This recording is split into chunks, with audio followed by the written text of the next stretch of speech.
Porky's Corner is proud to be sponsored by Spartan Site Solutions. They are specialists in civil engineering and demolition contracts for the construction industry. Interested parties should visit their website or contact Porky's Corner for a referral at porkycorner@mail.com. Hello, all you hardcore boxing fans out there, how are you doing? It's Russ here from Porky's Corner, the biggest gob in sport. We say the things on here that nobody dare say. Isn't that right, Sam Jones? Or Cougs? Or any of you lot? It is what it is. Let's see where Terry is. Ready when you are, lad. We'll get Terry on, see what he's been up to. See if he's enjoying life. Let me have a look here. Tell you what, I do want to chat with Terry. I want to have a chat with him about something to do with football first. But can I just say, Snod, Ian Snowden, Everton football ambassador. When are you coming on channel? I've just heard you coming on, lad. Are we zooming or am I coming to Southport? Let me know, Snod. Pop, pop, bang. We'll come and have a night with you. Me and the Silver Fox. Let's have a look what else I wanted to. Oh, here we are. Terry's here now. Pop, pop, bang. Hello, Terry. How are you doing? I'm good, mate. How are you? All right, mate. I'm all right. I've moved offices and I'm at end now, aren't I? Yeah. I was better. You're enjoying it? Hey? You're enjoying it, eh? You know, he came in here early and he goes, "Are you warm in here?" I went, "Yeah." He went, "Well, turn it off then." God, if that's going to be a sign of things to come, we're going to be at it, aren't we? Because you know what I'm like, I've got to be left alone, haven't I, me? Mate. Hang on a minute. It's gone on now. It's returned eating on. Well, they come here for a while. Can you hear that, Terry, or is it all right? Can you hear it now? No, we're all good, mate. We're all good. It says to me in comment section, "Oh, we can hear you eating it background, turn it off, stop shivering." Oh, to let this off. Today it's all good stuff. How have you been? Mate, Happy New Year, first and foremost. Happy New Year to you, brother. Are you all right?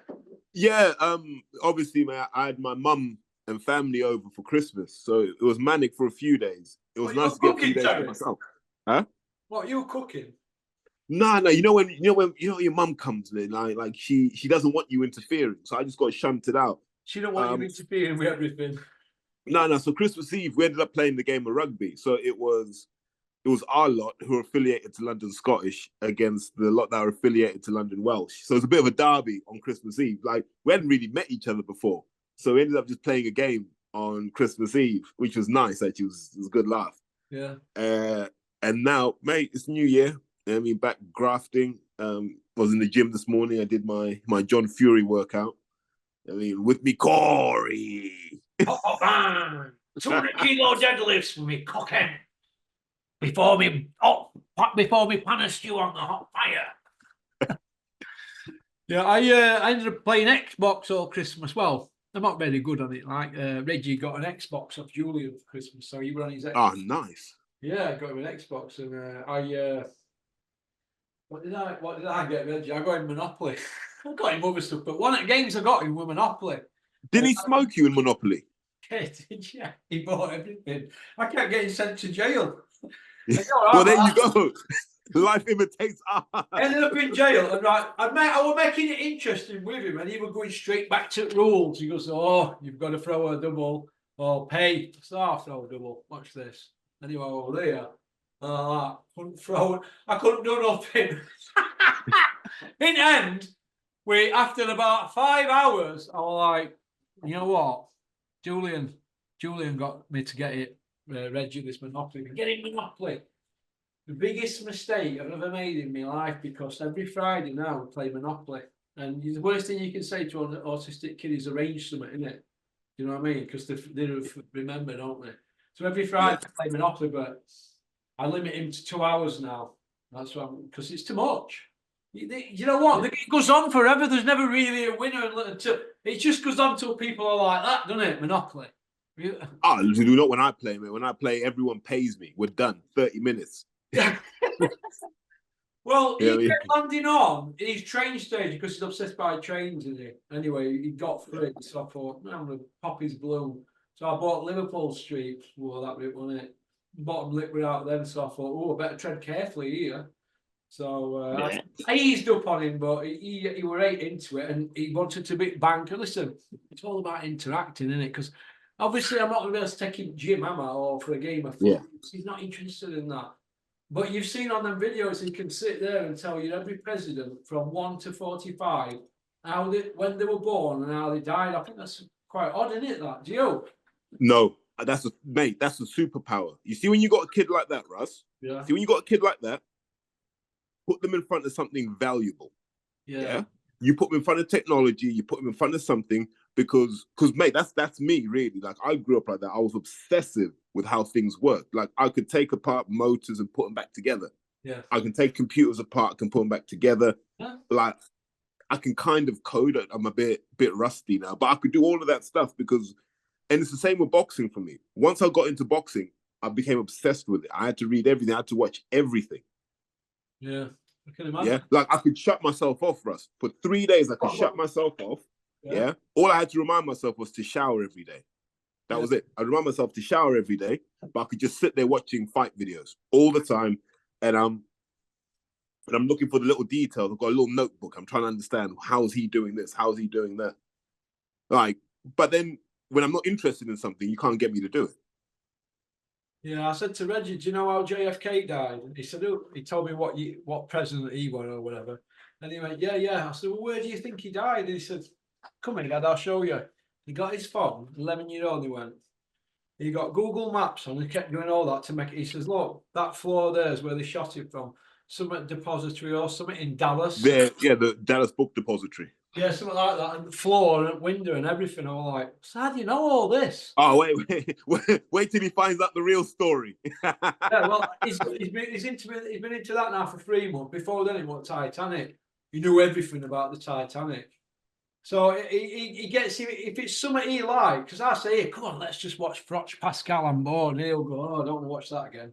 So it's got to be something he's involved in. Yeah. You know what I mean? Yeah. And once they find that, pardon? Mate, once they find that, you've got to let them go. Let them do it. Oh, yeah. And if he likes it, I can sit with him for hours. And I don't mind Monopoly, but we're dragging on. We're over Christmas. Right? And I don't mind reading about Jimmy Carter and stuff like that. And Abraham Lincoln and all that nonsense. And yeah. Hey, listen, wait till that kid finds out the truth, mate. Wait till he discovers a few rabbit holes when he gets older, mate. He sent me a text earlier and he said, did you know Lyndon Johnson was sworn in on an airplane? Lyndon Johnson was sworn in, wasn't he, when JFK died on an airplane, wasn't he? Mate, well, there's a whole story behind that, right? Like they think that, Lyndon might have been the guy who got rid of him, JFK. Not saying anything, man. I'm just trying to stay alive, Russ. Yeah. Okay. Right then. I want to start off, right, before we start with boxing on this two-parter. I want to start off with the Núñez situation and the VAR. Right, Terry, what do you think VAR should exist in football? Yes or no? No. I said it from the start, right? All my mates were football fans were like, we need to be more like rugby. I was like, you really, really don't. Like, I've never enjoyed the TMO in rugby, not union, not league. I always thought it was nice when you left it up to the referee because part of the sport, Russ, part of football is moaning about the ref. Now, I don't believe you should make it personal with the ref, but we should moan about the decisions we didn't get. And they told us that VAR would mean that there were no errors. But there were always going to be errors because you're just asking a different person to interpret something. Yeah. So there's some things that, mate, as an Arsenal fan, I've watched this, yeah. There's some things I'm like, how is that offside? Oh, his shoulder makes him offside. I'm like, but he can't score with his shoulder. Yeah. Do you know what I mean? Like if you're going to have VAR, you've got to set your football rules up for VAR, not the other way around. So you've got to have very clear rules on offside. So the offside should be if any part of your foot is offside, you're offside. If your head is offside, it doesn't matter. Yeah, because you're going to get to the goal running on your head, are you?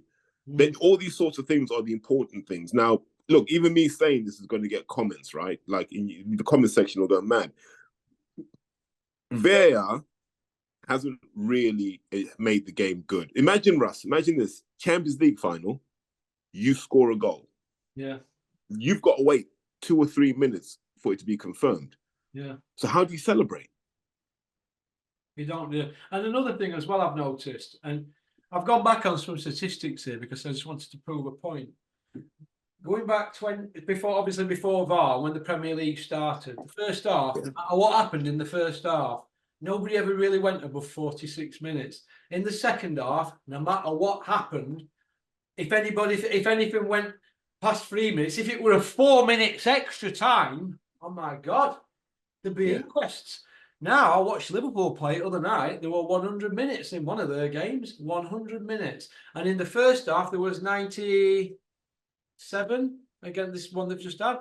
So where's this extra 17 minutes coming from per match? This is why the score, Gary Neville said, the Premier League's so exciting now. It's averaging 2.83 goals every single game. When I played, it was a goal a game. Yeah, because Arsenal had Tony Adams and big Steve Bold back, didn't they? 1-0 to the Arsenal. And Man United were more or less same against the top teams, weren't they? Nobody went for it. And this is why it's exciting now, because they're all going for it. But this VAR, it's stopping fans celebrate, because it's like a roller coaster of emotion. When there's a goal, everybody's like, they don't know whether to cheer, or it's took it out of the game, Terry, hasn't it? I think, mate, honestly. Well, okay, so I'll say this, yeah. You got to blame England fans for this. This is all because of England fans. Do you remember when the goal happened in the South Africa World Cup? Was it Lampard who scored? And they said it was over the line. Didn't it, against Germany? Yeah. And remember how this country said, we need VAR in now. Yeah. Remember, it was us. It was no one else. The Germans weren't saying it. The Italians weren't saying it. It was us. Now we've got it. We're like, we don't want it anymore. But World Cups, you only need it for World Cups, don't you? And European Championships, don't you? No, you shouldn't. Look, like, I'm just like, the only thing I care about is, was the ball over the line, yes or no? That's the only time I want to see technology, because you can come to an answer on that, Russ. Yeah. Whereas things like penalties, it's an interpretation thing. Yeah. How much contact do you need for it to be a penalty? Is it any contact? Because that's what we're seeing in the Premier League now, right? As soon as you feel a bit of contact, you're going down, because you know VAR has to give it. Well, how do they think? You know, these players today, right, and these people running the game. Like, let's go back 40 years to 1984, right? You had people. Well, let's go back to 1982, 42 year. You had Maradona being chopped down like a dog in Spain. He got sent off in end, didn't he? Right? Andoni Goicoechea, the butcher of Bilbao. Yeah. All they did was kick Maradona, and he'd get back up. And they were kicking, and you know what? They played in boots, not a lot like made today. The ball was heavy, and it didn't do all that fan. It didn't swerve in air. They did all that. They had tackles from behind, and they were playing on shite pitches. And then footballers from them days never bitched. They never moaned. Now, yeah, the game's faster because all we're seeing are athletes. Nobody can do no on the ball, can they? Where would Robbie Fowler or Sheringham fit into a match now? They won't get a game, would they? Fowler would.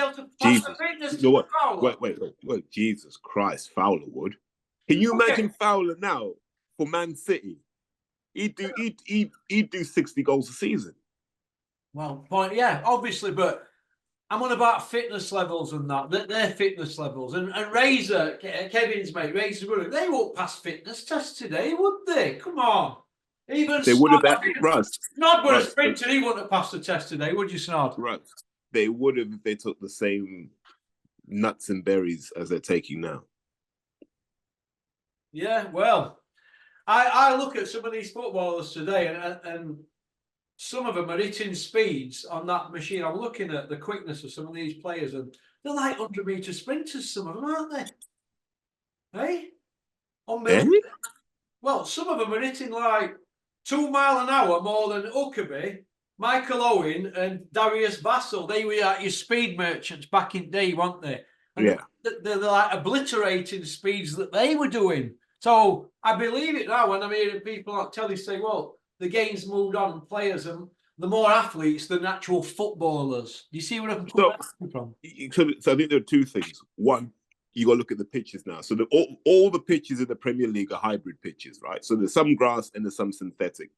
Yeah, is that? And because, yeah, it's not 100% grass anymore. So you can get more. How can I put it? You get more energy recovery running on those surfaces. So that's why you're quicker. Like if you're running at the Britannia Stadium in the late 90s, like Owen was, the ground's taking some of your energy away. Michael Owen now would run faster on those pitches if he was 18 years old. Yeah. So technology's got a large part to play with it. The big mistake in football for me, Russ, and I know someone's going to say, stick to boxing, Terry. Stick to boxing, mate. I don't like how football's gone to this idea that it's the system over the individual. I really hate that. And the example I use is as an Arsenal fan, we've never replaced Mesut Ozil. And people always said to me, Ozil's got no place in modern football because we don't play with number 10s. But I watch us play as an Arsenal fan, and I'm like, Ozil is so much better. The best Ozil we saw is better than the best version of Odegaard we've seen. And I don't think Odegaard will ever get to those levels. I miss players like that. I miss players like Georgie Hadji. I miss players like Risto Stoichkov. I miss players like Christo and Stojkovic. Yeah, Michael Laudrup. And Christo and Stoichkov. Oh, were them two? Rui Costa and Stojkovic played up front, didn't they? For one, I'm trying to. Was it that Barcelona? No. Rui Costa would have been Benfica, then Fiorentina. Benfica and Stojkovic were Benfica, wasn't he? Yeah. I remember them terrorising Bruce and Pallister from Man United, in Champions League, terrorising. Yeah, but I want what made football great was there were people who did crazy stuff. JJ Okocha, for example. When I was a kid, or just when I was a younger guy, you'd watch JJ Okocha and Ronaldinho for Paris Saint-Germain and go, those guys can kick a football. Right now, we're all talking about centre backs. Like I don't look. Someone in the comments, or feel free to DM me any way you want. Explain to me why the hell we play out from the damn back. I don't understand that. For me, I love football when the ball gets from back to front quickly, not route one, but all this passing sideways. No wonder games are so long now, Russ. Do you know what I mean? The ball just stays in play for so long. And that's what's killing players, is this ball in play time. Just get the ball. I mean, defense, midfield, attack. Just cut through the press. I know it's easier said than done, but that has to be the next trend in football, Porky. Is that move towards a more direct game, because that's what made Arsene Wenger great. Like the ball went from back to front quick, and he scared the life out of the Premier League, and then he tried to be clever and go, "Oh, I want to play a bit more total football." Maybe he got a bit arrogant like that, and so we ended up with all these players like Rosicky, Nasri, all these players, all kind of similar. We ended up with like 8 number 10s in our midfield, and we kept getting smoked. Yeah. Whereas we should have just kept to what we knew, and that was Jurgen Klopp does it. If you look at it, Russ, Jurgen Klopp goes, right, mission number 1, get the deadliest front line in the league. He's done that. Mission number 2, get a midfield that don't want to overplay the ball, will just ship it. Yeah, they'll get it to those attackers as quickly as possible. And then mission number 3, get a goalkeeper and defense that can at least keep up with the top teams in the league. Klopp's formula has never changed since he came to England. And look at what happens. Every time they get the ball, Trent just pings that pass. Once Salah's gone, he's gone. Yeah? No overplaying. It's not he's quick as well, elaborate. Salah, on them speed things. He's one of the quickest in Premier League. Yeah, he's rapid. But as soon as he's got the ball, what happens? 4 other players just get in the box. What's quickest in Premier League, and they don't really do it. I don't know if I'm up on him. Gakpo by 0.25 over some Newcastle play, over this certain sprint that he did, the kilometres they call it, don't they? Don't do a mile an hour. And so they've got Salah, Gakpo, Nunes, who's quickest at Liverpool. So when them 3 are running, they're coming at you, aren't they? Firepower, mate. And as much as I'm not a Liverpool fan, I really respect Klopp for that, because that's what Wenger did really well. Wenger would have Pires, Henry, Ljungberg. Yeah. And then Bergkamp was a bit slow, so he'd get there when he got there. Do you know what I mean? But that that's what football should be for me. Is that because we love firepower. That's what we love. We love firepower and we love creativity. I don't like tiki taka. Never have done. Like, I'm just about to come to that. I'm just writing it down now. Listen, I had a conversation with Kevin now, and I said, you know, when I was a kid, obviously, when I was a kid growing up, I used to get the ball on the field, and I always wanted to be Dalglish, you know, or Ian Rush, and I always used to watch games, and the Liverpool goalkeeper, it was Ray Clements or Bruce Gobler, they always tried to kick it from one end of the pitch to other. And a lot of teams do that. Big Sam Allardyce, I mean, he should be getting a phone call any day now, shouldn't he, Big Sam? You know, to parachute into relegate another club. Big Sam, you should be at food banks, you don't know nothing about management. You've never won anything. But getting back to, I asked him why they don't boot, the goalie doesn't boot it like they used to do back in the day. And Kevin says, it's because everybody wants to play like Guardiola, but they can't do it like Guardiola. Why don't teams play to the strengths? To be fair, Big Sam, every time he goes to a club, it's never a really top club, is it? So they always try that kind of thing, don't they? That long hoof up, or throw-ins, or free kicks on halfway line, everybody in box. Fans don't want to see that, do they? But also, they don't want to see teams play this tiki-taka that can't do it. So here's my theory on all forms of sports coaching. The better players you have, the more risk you can take.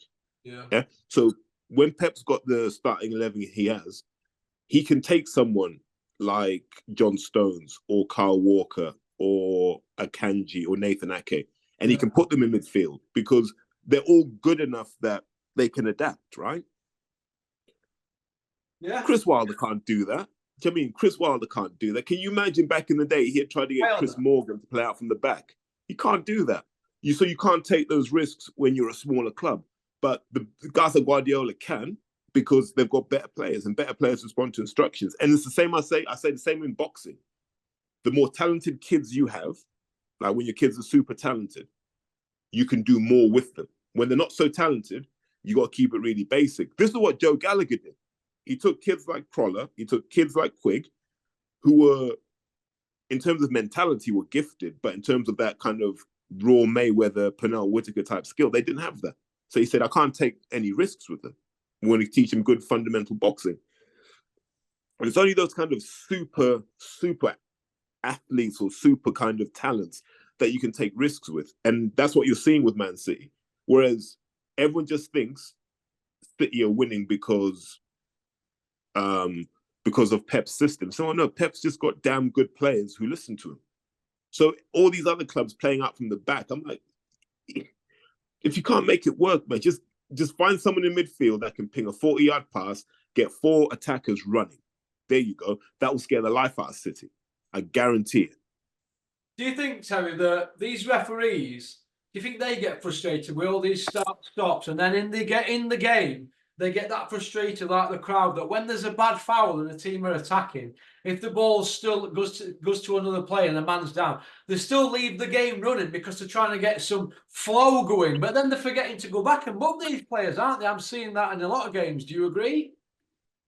Well, if you stop the game when Liverpool have a 4-on-2, the fans will moan. So look, just let the game crack on. We've got the ball. So I understand that the ref, and remember, the ref's got a split second to make that call. Yeah. Yeah. Is it a 4-on-2? Is it a 2-on-4? What do I do? So I get why they'd let the game carry on, but you're right. They should come back and go, right, you got a yellow card for that. He didn't do that to that Colvington at Newcastle, did he? He forgot, didn't he? That's why Klopp were going mad at the game winning money. He could have gone the other way. Decisions like that cost people the jobs. Like Terry O'Connor and Ian John Lewis, them sort of guys. I keep see people saying Ian John Lewis got sacked because of racism. Listen, Ian John Lewis were on chopping block for 3 years, wasn't it? I've got videos going back over 3 years with him on thumbnail and going on about, go on, it's on it if you look, corruption or incompetence. That was 3 years ago. You know. Mate, yeah, he had a shocker. He had a few shockers, we should say. What do you think about the criticism from Gary Neville for Nunes, saying he needs too many chances yet? His statistics are all right since he started Liverpool. Gary Neville's come out and said fair enough. They're converting a winger into a striker, aren't they? But sorry, Klopp's come out and he said they're converting a winger into a striker, but Nunes, them chances he missed were half chances, and because he's that quick, he's creating more chances because of how he puts his head. Because he's like all action, isn't he? Nunes kind of thing, isn't he? And also, it's a big change for Klopp because remember when you had Firmino would come in, right? So Back Firmino there would drop. now, he's gone back, hasn't he? Huh? But Firmino's back at Liverpool, isn't he? Is he? He was there at weekend. Oh, I thought you meant he was back. Like they signed him. Oh, well, they might be trying to sign him because I've heard he's not happy in Saudi. So I hope he does go back. They've got more firepower. They'll need him with Salah gone. Yeah, because he's good at he'd drop in, suck some defenders in, and that'll create space around the back. I think with Nunes, you've got to play a bit different. So with Nunes, you've just got to get it in the box quick. Yeah. But I get tired of people say strikers need too many chances, man. Like they used to say that about Andy Cole, and it wasn't true. But Andy Cole's numbers are incredible. Incredible. And that's what create that many chances because he knew what position to be in, didn't he? Yeah. And I think Nunes, he'll learn the league, and there'll be a season. It'll probably be next season when Nunes does 25 goals. And we'll all be like, well, what were we moaning about? He needs to settle in, doesn't he, and get into the routine. But like, he looks to me like he was devastated when he got pulled off, and I was devastated for him. Because if he's 75 million euros for him, it's a lot of money, isn't it? But he's on 24, and he's got another 7 years at Liverpool, isn't he? So he's here to stay. And do you think Liverpool will win the league, Terry? I hope not. What were you being a gunner? Well, I just Liverpool fans are insufferable, man. I'm not gonna lie. So I'd rather they didn't win the league. Like they were, they're insufferable, man. Like when they won that league during COVID, and you're like, oh come on, man. Like this doesn't even count, and they're all jumping up for joy. 25 points ahead when COVID hit. Yeah, but Russ, who was their best win? Tell me, who was their best win? Beat everybody's song. Here, Snod got offered Liverpool. Here, how many people knocked Liverpool back for Everton? That's unbelievable, isn't it? Snod, we know why you went to Everton, though. Already. Well, no, real Scousers playing blue. He's a Doncaster lad, isn't he, Snod? He's South Yorkshire, isn't he? Private. Career. Right, on to boxing now. We've set about that lot. Look at, let me just finish off on this to that guy who was touching nail at me today. Gakpo, Nunes, Jota, Salah, Diaz, and hopefully Firmino. So I think we're doing all right. Top at league, kid. Top at league. That's insane firepower. That's real. That's the Premier League should force them to sell half of that. You can't have that much firepower in one squad. Right, here we go. Right. Sonny Edwards has said that he wants to fight in April or May. Everybody's seen it. That's good. Obviously, he's just fought. But if he's had this massive eye socket injury, right, an injury like that, you can't fight for 12 months. We've already been in touch with certain people who deal with things like that at Claremont. He says, I won't let anybody fight for 12 months if it were an eye socket injury.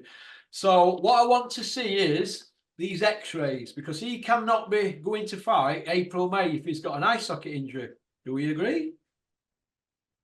Well, we remember Kell Brook fought Golovkin in September and then had to fight Errol Spence in May.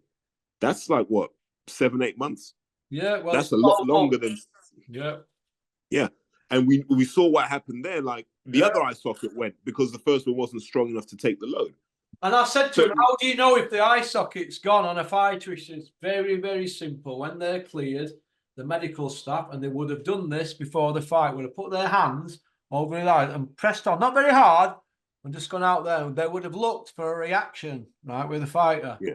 So it obviously didn't bother Kell Brook, did it? But whoever's dealing with these people and operating them and putting them into the ring before 12 months, that guy up there at Claremont said, very, very, very dangerous. It's 1 year out of the sport, minimum for it to nip. Because 1 year. Because from my understanding, it's not just fixing the actual damage. It's your body getting used to it because you're going to add more bone mass to your eye socket, essentially, right? Yeah. And, that's it. Yeah.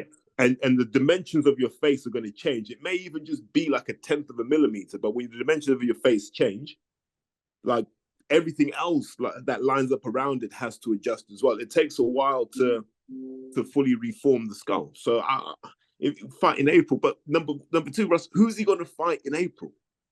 Well, I don't know, but I look at it like this: where is Sonny going? And getting back to that, he said to me, that guy at Claremont, he said, "Well, you should know answer to this." As why? Because I had grafts done on top and bottom of my jaw. And he said, "When did you feel right with your gums and your actual jaw, you know, and chewing and all that?" Yeah. I said, "You know what? It was about 18 months where I felt no pain whatsoever. 18 months of, you know, being on edge all the time and having to watch what you put in your mouth and just shake and frightened to take out on to what or to call 18 months." So Kell Brook, what was it, 7-8 months after the first one? Yeah. You'd have to check that. Are you sure it was that? Yeah. Well, if it were... it was September 2016, and then it was May 2017.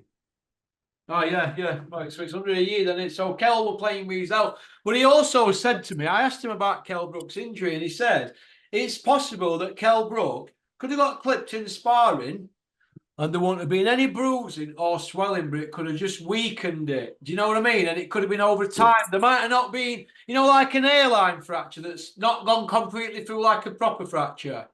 And he said it could just been the start of something that he picked up in his last fight or in sparring. And he says, this is why fighters, they should all have a scan before the fight and after, or after the last sparring session. He says he doesn't know why that's not implemented into boxing. What do you think to that? Because they know that most of the fighters would fail. Because they've been clipped in sparring, yeah. Yeah, there'd be a lot of guys with shadows on their brains, or there'd be reasons to pull guys out.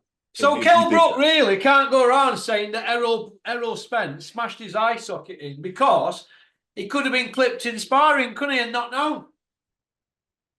Yeah, 100%. Unbelievable. So we've dealt with Sonny Edwards.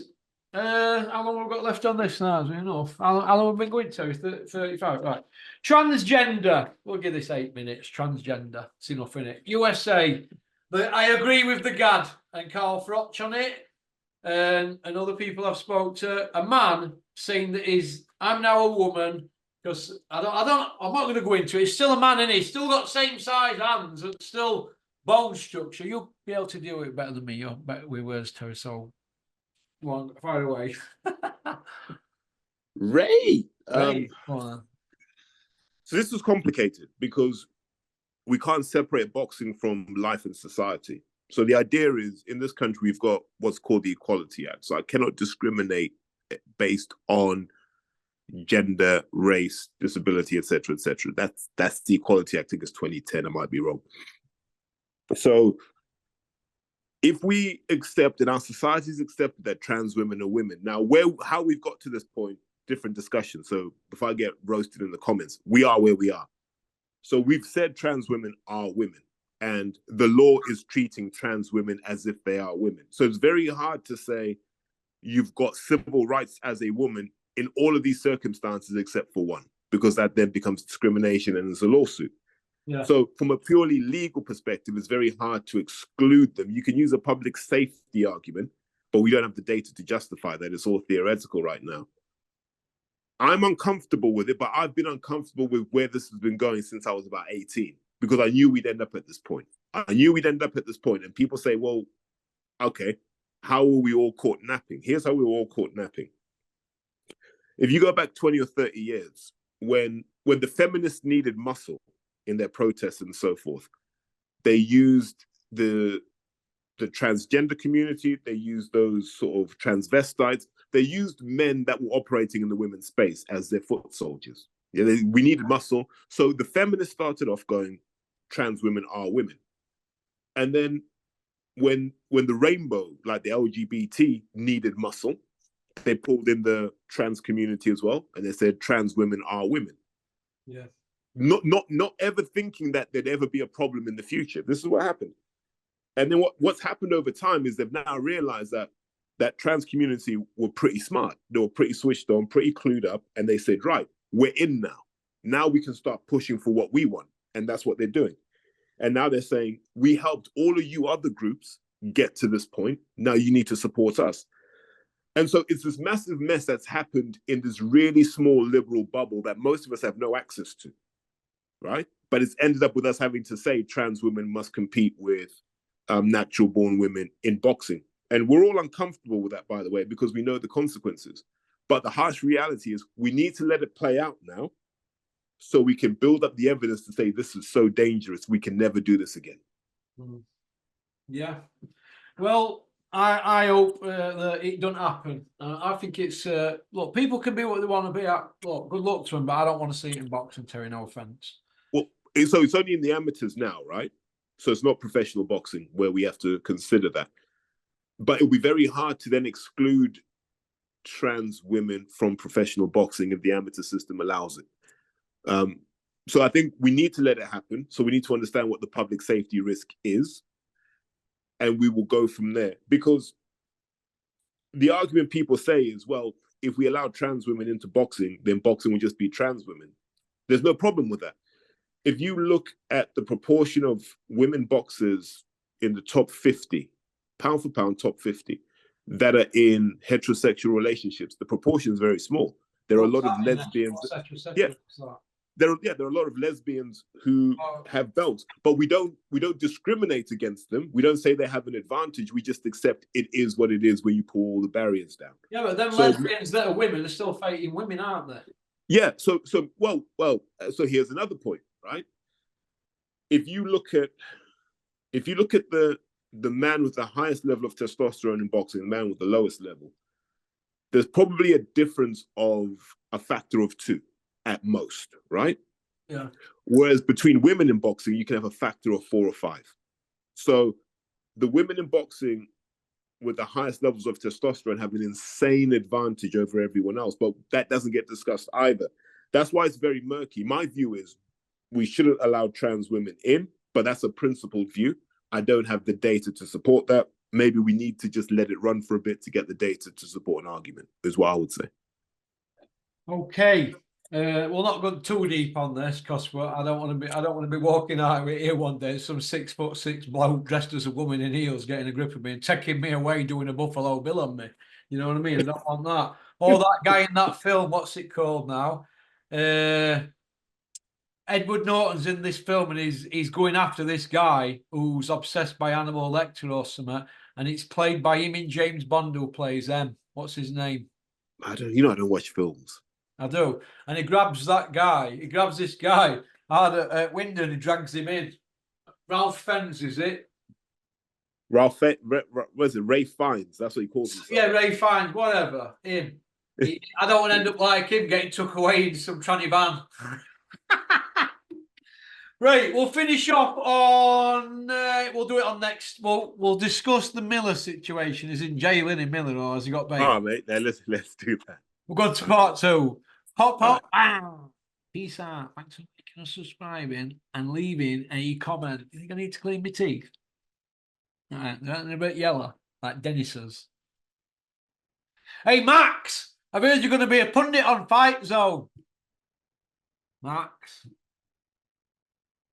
There's not like experienced pundits on Fight Zone who are 1-1 in white collar. Peace out. I love Max, really.